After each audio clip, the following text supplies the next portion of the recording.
Une appréciation, celle exprimée par le Premier ministre pour la création de l'Union des anciens ministres de la Mauritanie depuis l'indépendance, une création annoncée aujourd'hui. Un lancement, celui du projet de mise en place d'une plateforme numérique pour l'enseignement du français. C'était aujourd'hui, cérémonie présidée par le ministre de l'Enseignement supérieur, de la Recherche scientifique et des TICS. Une inauguration d'une infrastructure hydraulique dans la Moqata'a de Tichit, fruit de la coopération mauritano-française.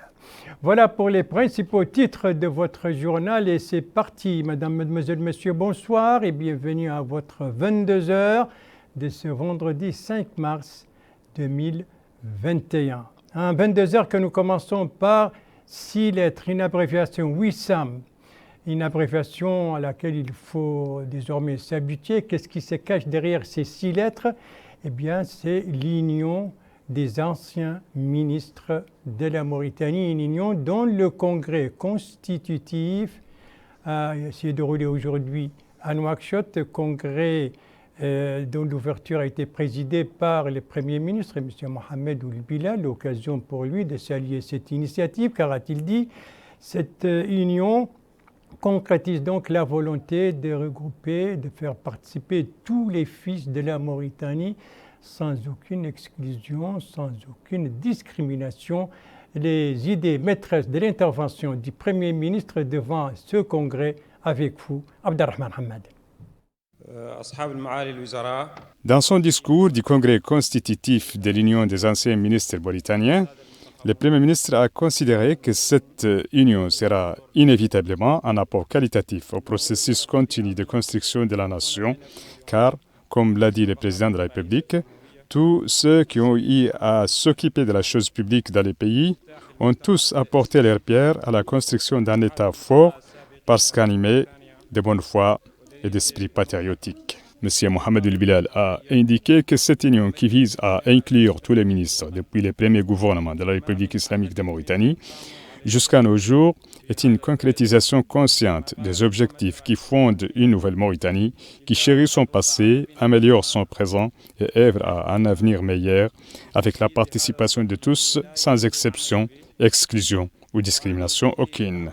S'adressant aux membres de l'Union des anciens ministres, le Premier ministre a précisé que le gouvernement compte sur cette union pour donner un avis chaque fois que les besoins s'en font sentir pour promouvoir les programmes et les politiques au service du pays.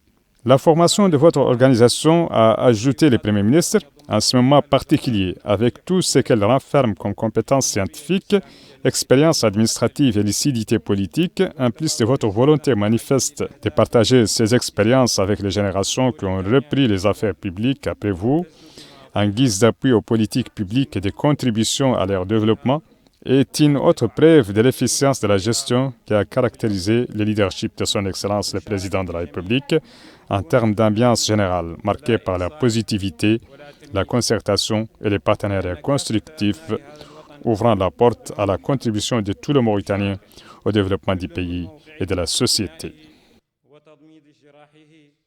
Donc pour ce discours du Premier ministre, c'était ce matin devant le congrès constitutif de l'Union des anciens ministres mauritaniens, donc un congrès constitutif qui s'est tenu aujourd'hui à Nouakchott. Wissam, donc ça c'est l'abréviation, Wissam est né, elle a vu les jours à Nouakchott, un congrès qui est placé sous le haut patronage du président de la République, une union dont les expériences et les expertises des membres sont donc au service de l'intérêt général. C'est ce qu'a déclaré à cette occasion le président du bureau provisoire de cette union. Précision sur cette cérémonie et sur ce congrès avec Abdullah Demeba.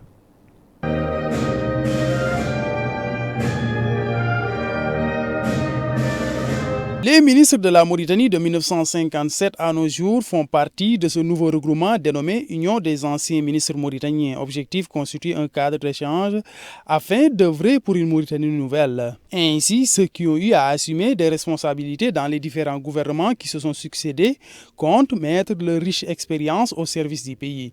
Cette cérémonie de lancement de cet organe a été supervisée par le Premier ministre Mohamed Ould Bilal.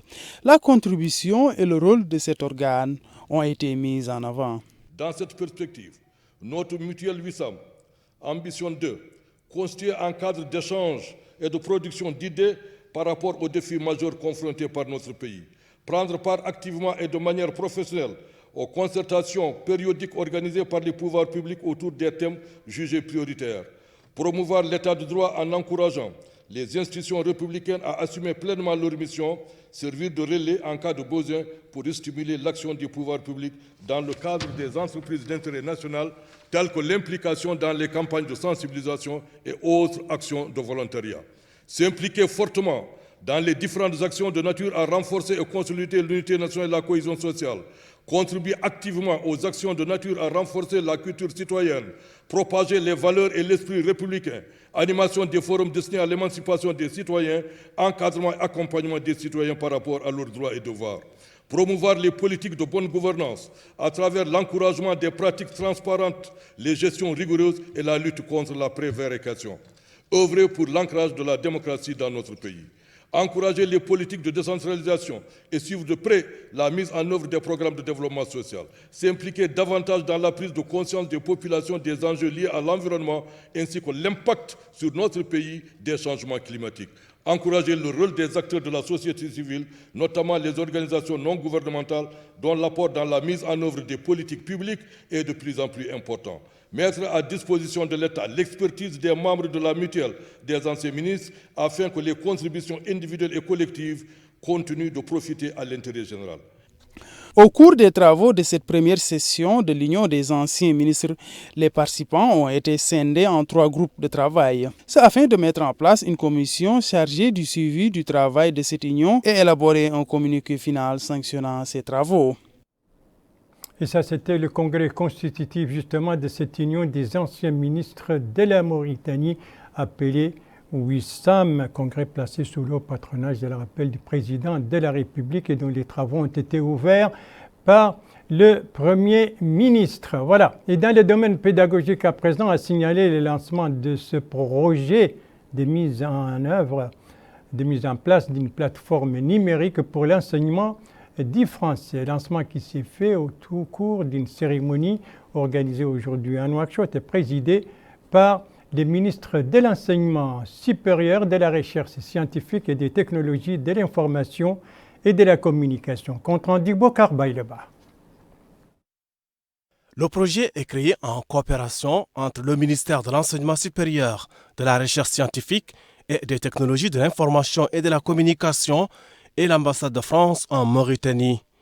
Il permettra de mettre en place un studio moderne dans le centre de formation et d'échange à distance pour produire du contenu numérique. Il s'agit ainsi de fournir aux citoyens mauritaniens du matériel numérique pour enseigner le français, langue étrangère. Et l'un des leviers du développement économique du pays est sa capacité à communiquer avec ses partenaires et donc de maîtriser de nombreuses langues étrangères. Je suis un fervent défenseur à l'ouverture internationale. Pour preuve, j'étais la semaine passée en Espagne pour signer des conventions de partenariat universitaire afin de développer un réseau de partenariats internationaux dans les domaines de l'enseignement supérieur et de la recherche scientifique. Pour cette raison, j'encourage tous les étudiants à acquérir des compétences linguistiques dans toutes les langues étrangères. Et j'invite tous les pays partenaires à nous accompagner dans cette démarche de promotion de l'enseignement de leur langue dans notre pays.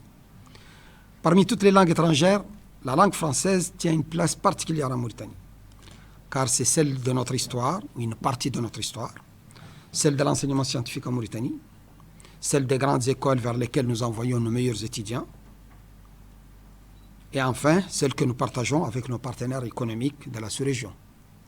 Ce projet va nous permettre à la fois de développer des ressources numériques de qualité, adaptées à notre contexte pour l'apprentissage du français, en autonomie, mais également en hybride.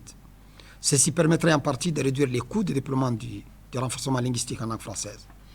Le second intérêt de ce projet est de créer des infrastructures modernes de développement des ressources audiovisuelles et de former une équipe mauritanienne de développeurs des contenus numériques qui pourront poursuivre à l'issue du projet le développement et l'offre de ressources numériques. Le projet Formadis est financé par la France à hauteur de 912 000 €. Il marque une nouvelle étape de la coopération entre la Mauritanie et la France. Ce projet, il est innovant. Il est innovant par sa forme, puisqu'il exploite à fond l'outil numérique. Et il est aussi innovant sur le fond, grâce à une approche qu'on appelle, l'approche didactique qu'on appelle, et pédagogique, novatrice, qu'on appelle l'approche dite actionnelle. Les spécialistes savent de quoi je parle. Et de cette manière, la Mauritanie s'aligne sur les standards internationaux en la matière. Alors ce projet, il répond à une demande linguistique, une demande de français qui nous est exprimée ici à l'ambassade de France à Nouakchott de façon récurrente, aussi bien par les pouvoirs publics que par la société civile et les différents interlocuteurs qui sont les nôtres dans notre travail quotidien en Mauritanie.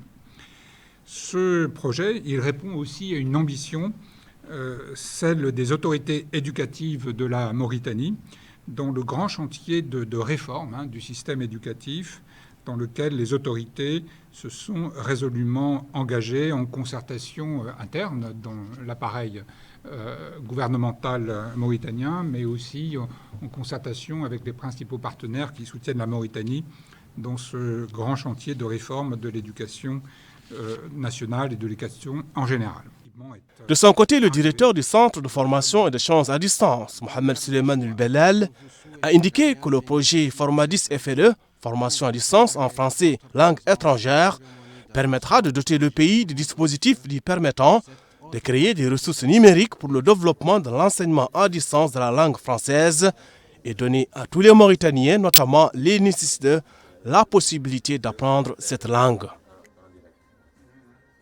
Et ça, c'était bien entendu donc la cérémonie de lancement de la mise en place de cette plateforme numérique pour l'enseignement en français. C'était aujourd'hui ici à Nouakchott. Vous l'avez vu, c'est une cérémonie qui s'est déroulée dans le plein respect des mesures préventives. La Covid donc oblige, la Covid dont la pandémie connaît fort heureusement actuellement chez nous une tendance à la baisse sans pour autant baisser la garde. Autrement dit, il ne faut pas baisser la garde en ce qui concerne le respect des mesures préventives. Justement, la Covid et sa pandémie, son évolution durant ces dernières 24 heures, et c'est ce qu'on va voir avec les derniers chiffres enregistrés par les services du ministère de la Santé durant ces dernières 24 heures, des chiffres en ce qui concerne les décès, les guérisons et aussi les nouveaux cas de la Covid-19. On va voir tout cela ce soir avec les directeurs des maladies non transmissibles. 18 cas nouveaux positifs, 0 cas positifs de contact et 18 cas communautaires et donc 0 cas importés. Nous avons 12 guérisons et nous avons heureusement 0 cas ou 0 décès. Toujours la situation épidémiologique avec des cas positifs depuis le début de la pandémie, 17 285, avec 9 061 cas contacts, 8 032 cas communautaires, 192 cas importés et 16 645 guéris et malheureusement 442 décès. La situation épidémiologique en Mauritanie aujourd'hui pour les cas positifs, nous avons 198 cas positifs, dont 170 cas asymptomatiques, c'est-à-dire il n'a pas de symptômes, 16 cas simples avec des symptômes très simples et 12 cas graves.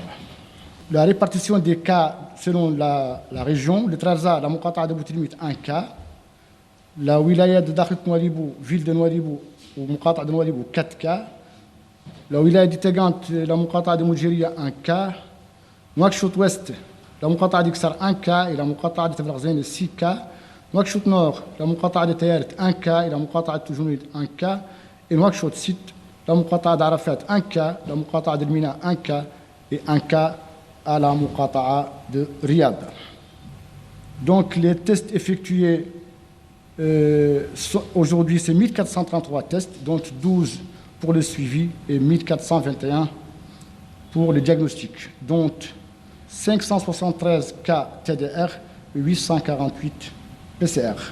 La répartition des cas par wilaya, 117 cas à la wilaya de Houd Sharqi, 7 cas à la wilaya de Houd al-Gharbi, 61 cas à la wilaya d'Asaba, 23 tests, pas des cas, ce sont des tests. 23 tests à la wilaya de Gorgol, 7 tests à la wilaya du Brakna, 34 tests à la wilaya de Trarza, 8 tests à la wilaya de Radrar, 42 à Nouadhibou, 13 au Tagan, 22 à Guidimaka, 5 à Tilzemour et 82 à Linchiri. 973 tests ont été effectués à Nouakchott-Ouest, 31 tests effectués à Nouakchott-Nord, 8 tests effectués à Nouakchott-Sud.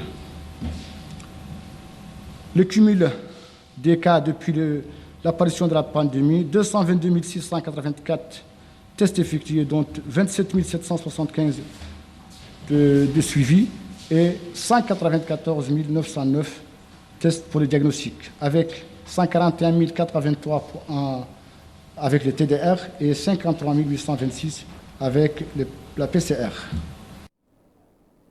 Voilà donc pour les derniers chiffres enregistrés dans la pandémie de la Covid-19, son évolution durant ces dernières 24 heures. Je rappelle brièvement qu'il y a heureusement 0 décès, 12 guérisons et 18 nouveaux cas donc, de la Covid-19.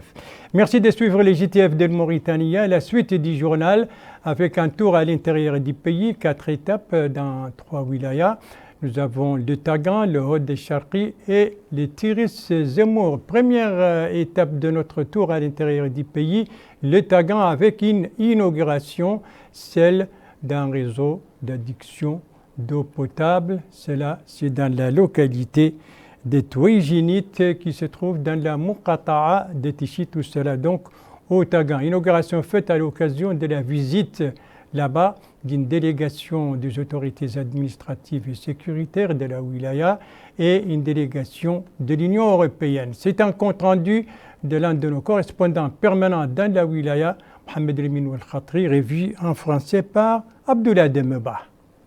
Durant cette visite au niveau de Tichit, l'ambassadeur représentant de la délégation de l'Union européenne dans notre pays, Giacomo Durazo, s'est rendu à Touijinit pour le lancement de cet ouvrage hydraulique afin de permettre aux habitants de cette localité de disposer d'eau potable. Cette visite s'est déroulée sous la supervision du Wali du Tagan Mokhtar Ould-Hend. Ce projet a été financé par l'Union européenne. Cet habitant a déclaré que l'accès à l'eau potable constitue un besoin pressant. Il a aussi remercié les initiateurs de ce projet. À Agrégit, le Wali et l'ambassadeur représentant de la délégation de l'Union européenne ont tenu une réunion avec les résidents afin d'évoquer les problèmes liés à l'accès aux soins de santé, à l'éducation, entre autres.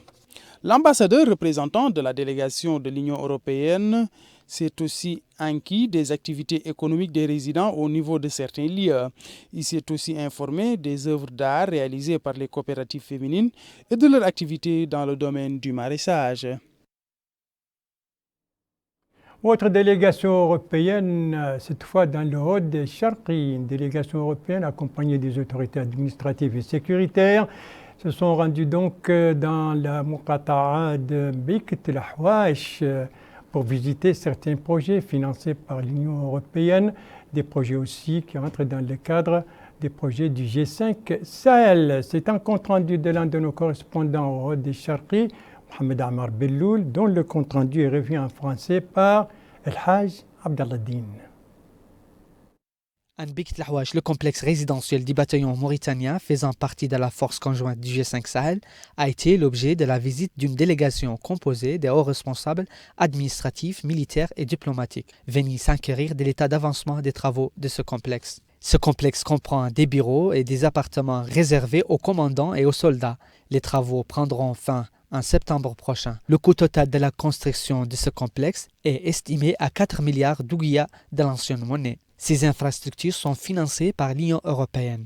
L'ambassadeur président de la délégation européenne en Mauritanie a déclaré lors de cette visite que la construction de ce complexe est le fruit de la coopération mauritano-européenne. L'ambassadeur a exprimé son appréciation du rôle joué par notre pays dans le cadre du G5 Sahel à l'échelle sécuritaire et à celle du développement. Dans la commune d'Achemine, l'ambassadeur président de la délégation de l'Union européenne s'est rendu au regroupement des chameliers de la garde nationale. Sur place, l'ambassadeur s'est inquiet de l'état des lieux de cette infrastructure hydraulique d'énergie solaire relevant du groupement des chameliers de la garde nationale. Le maire de la commune d'Achemine a exprimé sa satisfaction quant à la réalisation de ce projet qui aura des effets positifs multidimensionnels sur la population locale. La dernière étape de cette visite de la délégation était l'unité spécialisée d'investigation financée par l'Union européenne. Ça, c'était donc ces visites d'une délégation européenne au Hod des Charqi en compagnie, bien entendu, des autorités administratives et sécuritaires de la wilaya. La wilaya où nous restons encore un instant, cette fois pour parler d'une opération de don de sang qui s'est déroulée aujourd'hui à Nema, la capitale de cette wilaya. Que vise cette opération et qui l'a organisée? Élément de réponse avec notre correspondante Maman Ahmed Mouloud, dont le compte-rendu revient en français par Garmi Teguedi. C'est dans le cadre de la satisfaction des besoins en sang que l'association de Nema Wajihechi organise une journée de don de sang. Les autorités concernées ont salué cet acte indiquant leur disponibilité pour toute coopération avec les organisations qui œuvrent à la sensibilisation aux questions de santé. Le directeur du centre hospitalier de Nema a salué ce don inestimable qui contribue à sauver des vies. Il a incité les autres ONG locales à faire des dons de sang à la banque de sang du centre hospitalier de Nema. Le président exécutif de l'association Nema Wajihechi et le maire de la commune de Nema, Ahmed Sidi Mohamed Di Joude, a remercié les autorités sanitaires locales pour leur collaboration et leur disponibilité afin de rendre cette opération plus fluide. Ce don de sang s'inscrit dans le cadre de la stratégie élaborée par l'association Nema Wajihechi pour l'année 2021 qui vise à l'amélioration des conditions de vie des citoyens. Ces nouvelles quantités de sang viennent s'ajouter au stock de la banque de sang du centre hospitalier de Nema qui vise à sauver la vie des citoyens au cas de besoin.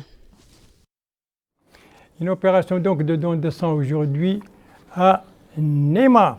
Dernière étape de notre tour à l'intérieur du pays, cela nous amène dans le nord du pays, précisément dans la wilaya de Tiris Zemmour, dont la capitale Zouerat vient d'abriter une journée pédagogique une journée de sensibilisation sur l'école républicaine. C'était hier. Et sous quel thème cette journée a été organisée et que vise-t-elle?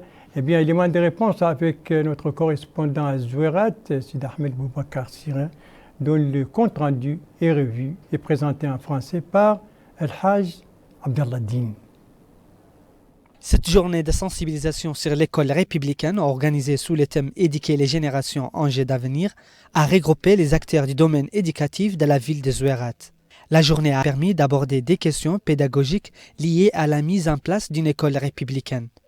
Supervisant l'ouverture de cette journée de sensibilisation, le conseiller du Wali de Tiris Zemmour, chargé des affaires politiques et sociales, M. Saad Naoul Mohamed, a remercié la Fédération régionale des parents d'élèves pour cette initiative de sensibilisation.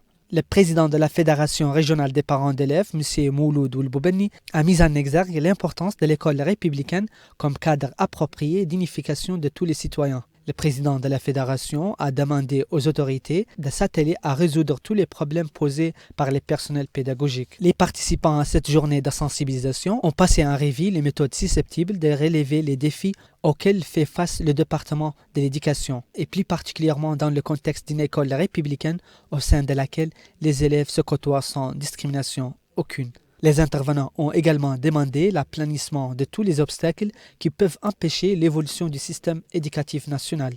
À la fin de cette journée de sensibilisation, la Fédération régionale des parents d'élèves a distribué des attestations de récompenses à certaines personnalités actives dans le domaine pédagogique au niveau local. Et ça, c'était donc la journée pédagogique organisée hier à Zouerat par l'association et par la fédération régionale donc de l'association des parents d'élèves et des étudiants Une journée organisée hier à Zourat, la capitale du Tiris Zemmour. Venons-en maintenant à notre page sportive, bien sûr consacrée à la CAN 22, la CAN U20, autrement dit la CAN des moins de 20 ans. Eh bien, la finale se jouera demain et la petite finale vient tout juste de s'achever. Des précisions sur tout cela après ça.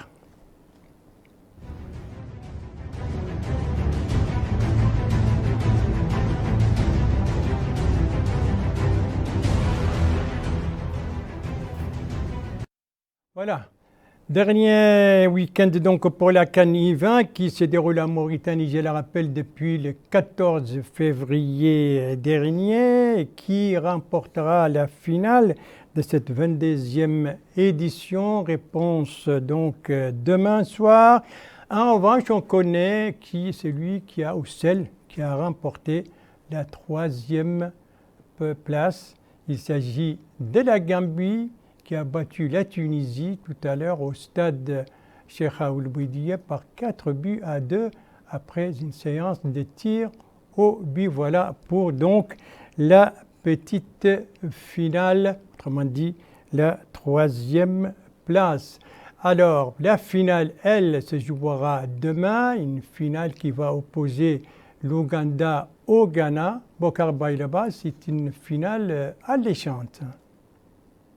À tous les niveaux, la finale de l'édition 2021 de la CAN de moins de 20 ans sera historique entre un habitué de la compétition, le Ghana, et un novice, l'Ouganda, qui a joué sa première phase finale de cette compétition ouverte à 12 équipes. Avec 3 titres en poche, les Black Satellites du Ghana vont égaler en cas de victoire l'Égypte, qui en compte 4 à son actif, loin toutefois des 7 du Nigeria. Dans cette compétition, à l'exception de son premier match contre la Tanzanie, le Ghana a rarement dominé son sujet, se qualifiant d'ailleurs en quart de finale au titre de meilleur 3e. Après un bilan d'une victoire, un nul et une défaite, on croyait le Ghana en danger contre le Cameroun qui a gagné ses 3 premiers matchs au premier tour. Mais les jeunes Ghanéens ont réussi à faire le dos rond, à revenir au score, après l'ouverture par les Lionceaux indomptables avant de l'emporter au tir au but. En demi-finale, le Ghana, qui avait perdu contre la Gambie en phase de poule, a resserré les lignes, ne laissant aucun espace aux Gambiens selon son entraîneur Abdul Karim Zito pour gagner par la plus petite des marques sur un coup franc. Il faut dire que le Ghana fera face à une flamboyante équipe de l'Ouganda qui s'est largement imposée face à la Tunisie en demi-finale. S'il a connu un accroc au premier tour avec une défaite sans conséquence contre le Cameroun, l'Ouganda s'est qualifié en quart de finale avec 2 victoires contre le Mozambique et contre la Mauritanie. Cette finale vient confirmer un renouveau du football ougandais débuté en 2016 selon leur coach avec la qualification au CHAN joué au Rwanda. Depuis cette date, les sélections ougandaises ont empilé la présence lors des phases finales de compétitions majeures. Et pour un coup d'essai, l'Ouganda est en passe de réussir un coup de maître avec sa qualification en finale et dans son équipe, il y a le meilleur buteur de la compétition, Kazuka Derrick, auteur de 5 buts. Seul son adversaire en finale, le Ghanéen Perseus Boa, avec 3 buts pour contester au jeune Ougandais le titre de soulier d'or. Voilà donc la finale demain soir, le verdict final de cette CAN U20 demain soir. Qui du Ghana ou de l'Ouganda va l'emporter.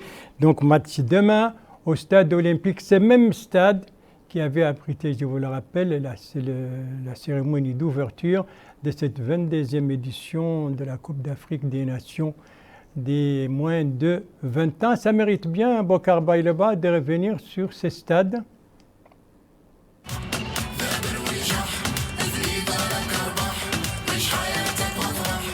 Poétique et éclectique, telle était la cérémonie d'ouverture de la Coupe d'Afrique des Nations de moins de 20 ans au stade olympique de Nouakchott.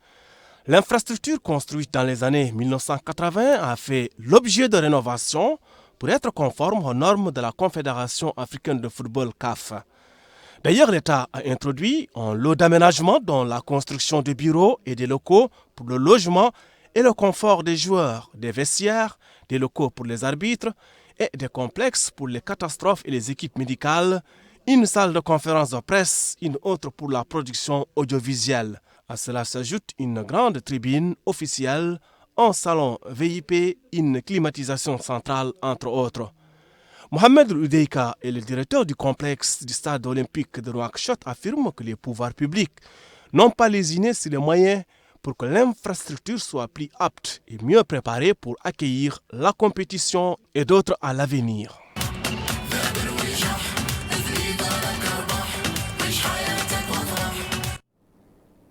Et ça, c'est le stade olympique donc qui va abriter demain la finale de cette 22e édition de la CAN U20 qui avait abrité auparavant la cérémonie d'ouverture.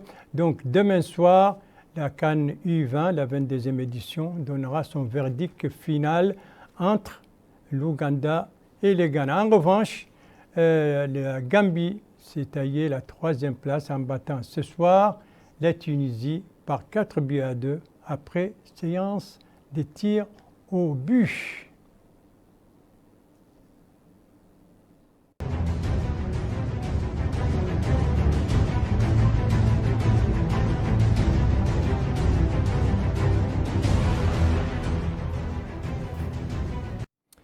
Voilà, ce journal est à présent terminé. Merci à vous, madame, mademoiselle, monsieur, de l'avoir suivi. Merci bien entendu aux équipes rédactionnelles et techniques qui ont participé à sa conception. Je vous en rappelle les principales informations. Ici, c'est le Premier ministre aujourd'hui devant le Congrès constitutif de WISAM, l'Union des anciens ministres mauritaniens. C'était un congrès qui s'est tenu ici à Nouakchott. Ici, c'est le lancement de ce projet de mise en place d'une plateforme numérique pour l'enseignement du français, coopération entre la Mauritanie et la France. Et puis ici, c'est l'inauguration de cette infrastructure hydraulique dans la Moukata'a de Tichit, celui de la coopération avec l'Union européenne. Et puis je vous rappelle bien entendu les gestes barrières très efficaces vis-à-vis de la Covid-19, c'est-à-dire restez chez vous et ne sortez que par nécessité. Et si vous sortez par nécessité, n'oubliez pas de vous laver les mains avec de l'eau et du savon et n'oubliez pas non plus votre masque et n'oubliez pas de respecter la distanciation sociale. Et si vous retournez à la maison, n'oubliez pas non plus de vous laver les mains toujours avec de l'eau et du savon. Ce sont des gestes barrières très simples qui dépendent de chacun de nous, des gestes qui permettent de sauver des vies. Votre santé est entre vos mains. Prenez soin de vous pour vous préserver et pour préserver les autres. Et si vous aimez vos proches, eh bien, pas d'approche et pas non plus de reproche. Et sur ce, je vous souhaite une très très bonne fin de soirée, une très très bonne fin de semaine et à vous donner rendez-vous, Inch'Allah, demain à la même heure, 22h. Bonsoir.